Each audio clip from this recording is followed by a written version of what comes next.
Hello friends, মই বিনুতে পুনৰ আপোনালোকৰ মাজলৈ লৈ আহিছো এটা নতুন ভিডিও। এই ভিডিওটোত মই আপোনালোকৰ বাবে লৈ আহিছো এটা ভাল খবৰ। ভাল খবৰটো দিয়াৰ আগতে মই আপোনালোকক ক'ব বিচাৰো যে টেকনলজি, ইন্টাৰনেট, কম্পিউটাৰ, মোবাইল আৰু সোশ্যাল মিডিয়া সম্পৰ্কীয় ভিডিওৰ বাবে মোৰ এই চেনেলটো সাবস্ক্ৰাইব কৰিবলৈ নাপাহৰিব। এতিয়া হক আপোনালোকক সময় নষ্ট নকৰি ভাল খবৰটো কৈ দিওঁ। Friends, ভাল খবৰটো এনেকুৱা ধৰণৰ জিঅ'য়ে নতুন বছৰৰ কাৰণে নতুন প্ল্যান লঞ্চ কৰিলে যাৰ নাম ৰাখিছে হ্যাপি নিউ ইয়াৰ 2018 প্ল্যান। এতিয়া মই আপোনালোকক প্ল্যানখনৰ বিষয়ে ক'বলৈ বিচাৰিছো। প্ল্যানখনৰ প্ৰথমতে আছে 149 ৰ এটা ৰিচাৰ্জ। 149 ৰ যদি আপুনি এটা ৰিচাৰ্জ কৰে তেনেহলে পাব 28 ডেজ ভ্যালিডিটি আৰু 4GB ডাটা। দ্বিতীয়তে আছে 199 ৰ এটা ৰিচাৰ্জ। যদি আপুনি 199 ৰ এটা ৰিচাৰ্জ কৰে তেনেহলে ভ্যালিডিটি পাব 28 ডেজ আৰু ডাটা পাব 1.2GB পাৰ ডে।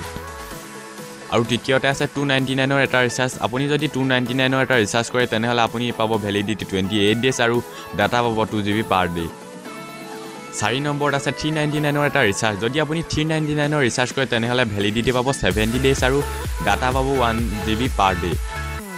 5 নম্বৰত আছে 459 ৰ এটা ৰিচাৰ্জ।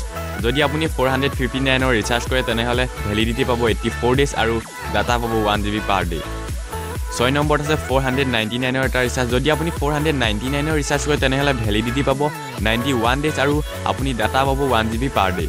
আৰু 7 নম্বৰত আছে 509 ৰ এটা ৰিচাৰ্জ। যদি আপুনি 509 ৰ ৰিচাৰ্জ কৰে তেনেহলে ভ্যালিডিটি পাব 49 ডেজ আৰু পাৰ ডে আপুনি 2GB ডাটা পাব। সো ফ্ৰেন্ডস, আশা কৰো আপোনালোকে ভালদৰে বুজি পাইছে আৰু আপোনালোকে আপোনালোকৰ বাজেটৰ অনুসৰি জিঅ' ৰিচাৰ্জ কৰিব পাৰে। গতিকে ফ্ৰেন্ডস, যদি আপোনালোকৰ মোৰ এই ভিডিওটো ভাল লাগিছে তেনেহলে লাইক কৰক আৰু শ্বেয়াৰ কৰক, লগতে আমাৰ এই চেনেলটো সাবস্ক্ৰাইব কৰিবলৈ নাপাহৰিব।